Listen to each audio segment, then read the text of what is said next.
Vamos falar, para encerrar por hoje, vamos falar da teologia de Calvino.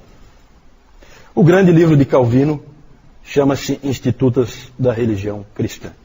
Começou como um livreto escrito em 1536, que na edição atual, em inglês, tem 225 páginas, e terminou com 4 volumes, né? Eu pedi para o Nilton trazer para mostrar para vocês. 4 volumes, Institutas da Religião Cristã, mais de 1.500 páginas. A cada edição, Calvino expandia o seu livro. E ele também reorganizava. Uma famosa reorganização que ele fez foi tirar a predestinação, que estava no volume 1. Ele tirou de perto da doutrina da providência de Deus, que era onde ele tinha posto inicialmente, e jogou lá para depois da oração, já na vida cristã, no volume 3.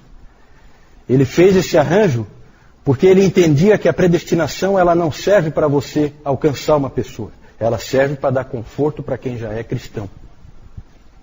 Isso aí depois o Beza acabou avacalhando tudo, trazendo tudo de volta e não entendeu qual foi a intenção do Calvino. Né? Eu acho que esse pensamento é interessante a gente ter sempre em mente. Né? Você não usa a predestinação para alcançar uma pessoa. Você usa a predestinação como a Bíblia usa, para te dar conforto, segurança de que a tua salvação é irrevogável, que a tua salvação é segura, nada pode te separar do amor de Deus que está em Cristo Jesus, nosso Senhor.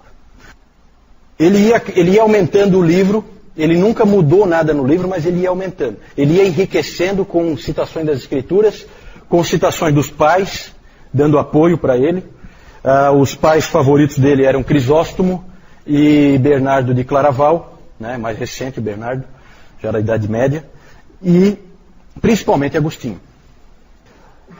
Ele também ia expandindo conforme ele ia vivendo a condição de pastor. Ele exemplifica muito o que o Lutero disse. Lembra que o Lutero disse que você se torna teólogo vivendo experiências. Deus fez ele viver experiências, não só dele, mas também das outras pessoas na condição de pastor. Ele também ia estudando cada vez mais a palavra, melhorando o entendimento que ele tinha da palavra de Deus. Ele escreveu comentários de quase todos os livros da Bíblia. Aqui o Nilton trouxe para mim, para eu mostrar para vocês alguns comentários que nós já temos em português. Está saindo muito agora, né? Comentários do Calvino. Eu acho que vocês têm também. Aqui tem alguns. Deixa eu mostrar um separado aqui. Esse aqui de 1 Coríntios, ó, da Edições Paracletos. Esse aqui de Efésios, da Fiel. Certo? Comentários de Calvino às Escrituras. Ele morreu quando estava escrevendo o comentário em Ezequiel. Então ele não escreveu em todos os livros, até porque não deu. Um livro em que ele não se aventurou a escrever um comentário foi o livro de Apocalipse. E ele dizia que ele não escrevia um comentário porque ele não tinha entendido o livro. Certo? Hoje qualquer Zé Mané escreve comentário de Apocalipse. Não é verdade? É verdade. Né? Por quê? Porque falta humildade, gente. Falta humildade. Coisa que Calvino tinha de sobra. Isso é nítido nos escritos dele. Um contemporâneo dele, disse: ó grande e sábio Calvino, por não ter escrito um comentário de Apocalipse, já que ele não tinha entendido o livro. Ele não disse que ninguém pode entender. Ele disse que ele não tinha entendido. Se você entendeu, vá em frente. Eu não entendi.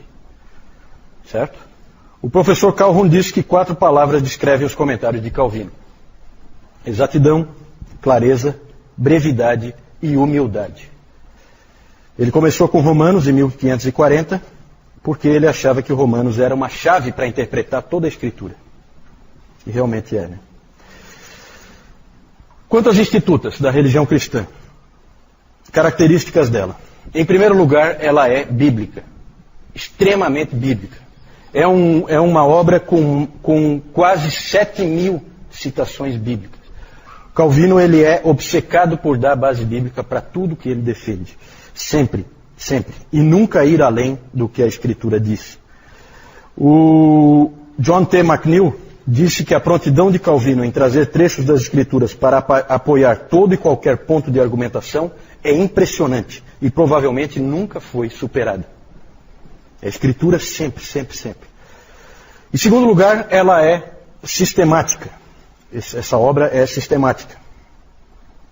Ele ajustava a ordem das coisas e ele fazia com que tivesse ligação entre um aspecto e o outro. O livro do Melanchthon, Locke Communis, parece mais assim um monte de livros justapostos, sem nenhum cruzamento entre eles. Já o Calvino não. O Calvino, a coisa toda, ela tem uma amarração. Uma coisa depende da outra. Entretanto, Calvino dizia que nesse arranjo do entendimento da teologia, nós temos somente uma ignorância instruída. Então, a gente tem muito estudo, o que nos faz sermos ignorantes. Era assim que ele via, certo? Quando você termina de ler as Institutas, você termina como alguém muito instruído, mas totalmente ignorante. E aí ele diz que nós só podemos ir até onde a Escritura vai.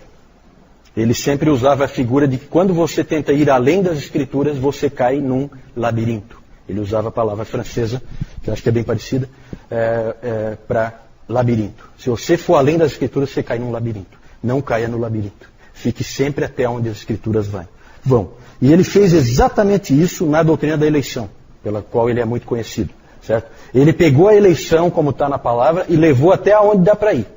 E aí ele parou. Aí ele pegou a responsabilidade humana e levou até onde dá para ir. E aí ele parou. Ele não criou um sistema lógico em que ele consegue juntar essas duas coisas. Muitas pessoas acham que ele fez isso. Ele nunca fez isso.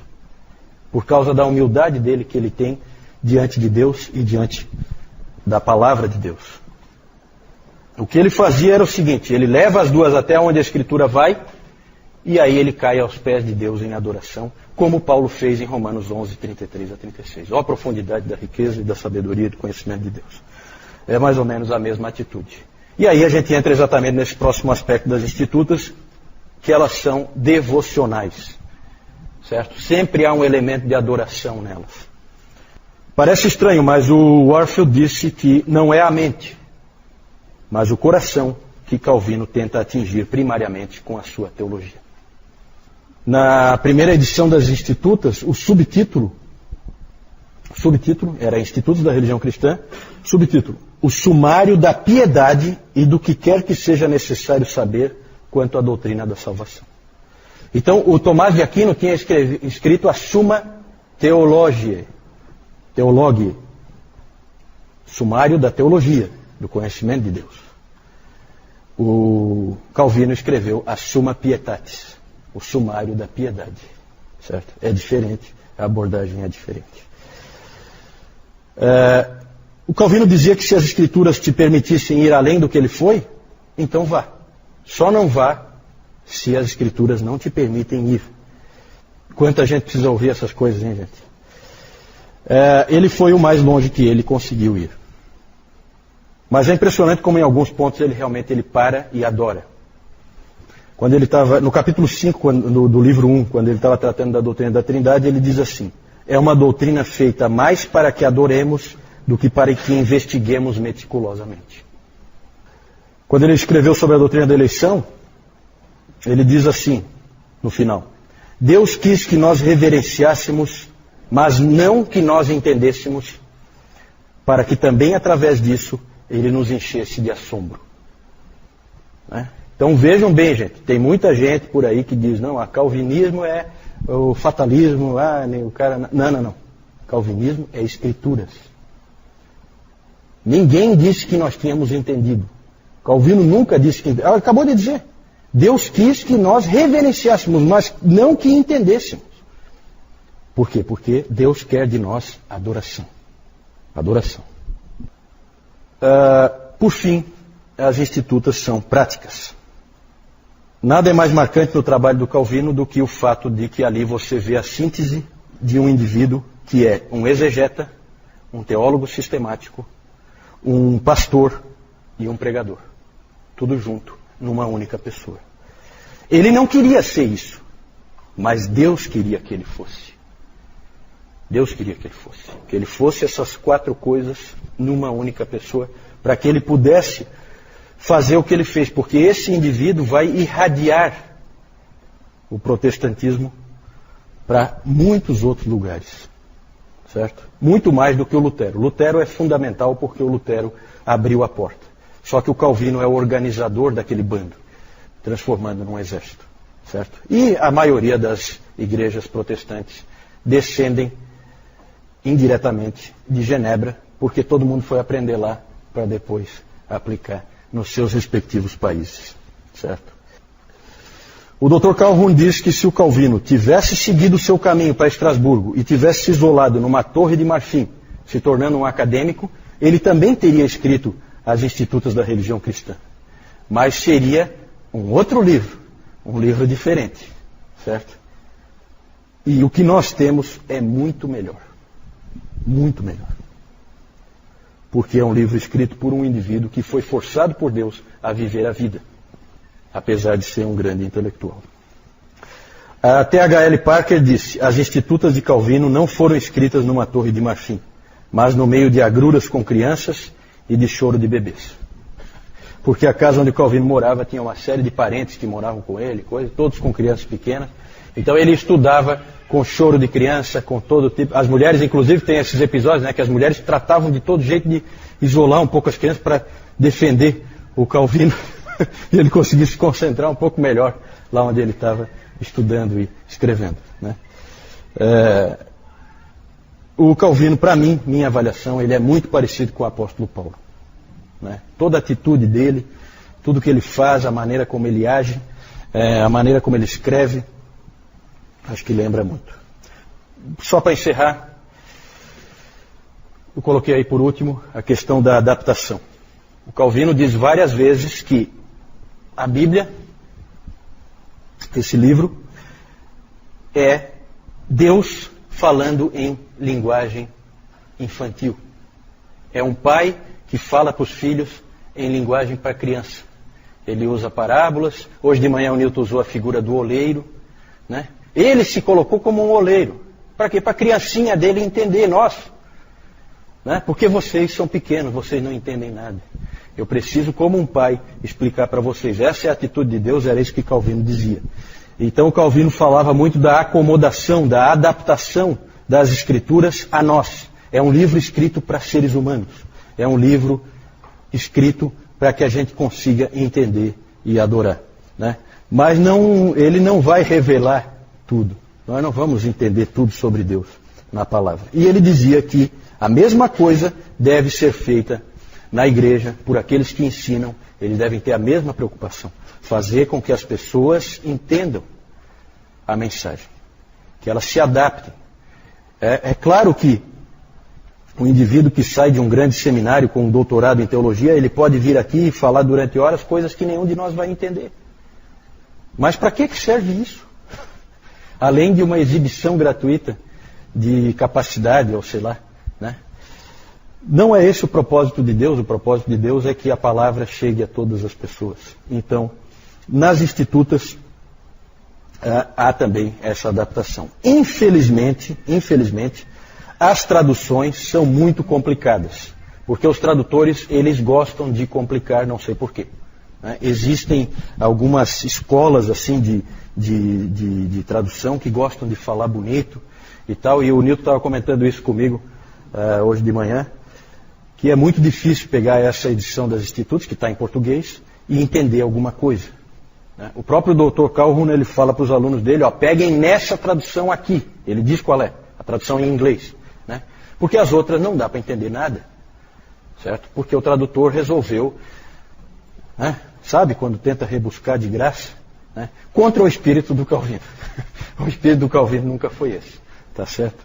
Mas é um grande homem de Deus. Nós vamos ver depois, no domingo que vem, nós vamos ver como ele influenciou todo o protestantismo. Oi? Ele escreveu em latim e ele mesmo traduziu para o francês.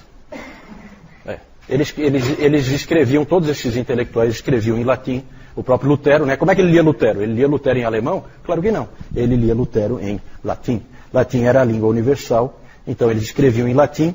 Só que o Calvino fazia questão de sempre, ele mesmo traduzia para o francês, né? Para colocar na mão do povo dele e dos franceses também, dos huguenotes franceses, né? Ok, gente, mais alguma dúvida? Senão nós vamos encerrar aqui com o Calvino. Oi? 59 não, né? Os 500 anos. 500 anos, isso, porque ele nasceu em 1509, né? Isso. Essas homenagens são interessantes, né? Mas eu tenho certeza que o Calvino ia odiar. Mas o povo gosta, né, de homenagear e tudo, né? Mas é interessante realmente, vai ser 500 anos. Lá quando foi, acho que foi quando teve os 450 anos que foi feito aquele grande monumento que tem lá. Eu vou mostrar, eu estava esquecendo de mostrar as figurinhas, só mais uns minutinhos aí para a gente mostrar as figurinhas. Eu só quero mostrar rapidinho aqui então para a gente encerrar. Aqui o Calvino, aqui o Farel colocando aquela prensa no Calvino, né? Amaldiçoando a tranquilidade dele. Aqui os dois sendo expulsos de Genebra, certo? Pelo povo de Genebra. Então os dois saem da cidade. Aqui aquele monumento que tem lá em Genebra, né? Aqui esse monumento é um muro bem longo, com várias pessoas. Bem no centro estão esses 4 indivíduos. Aqui é o Farel, aqui o Calvino, esse é o Beza, sucessor do Calvino, e esse aqui é o John Knox, o grande reformador escocês, certo? E aqui uma capa de uma edição de 1834 das Institutas da Religião Cristã, Ioannis Calvini, certo? Em latim, certo?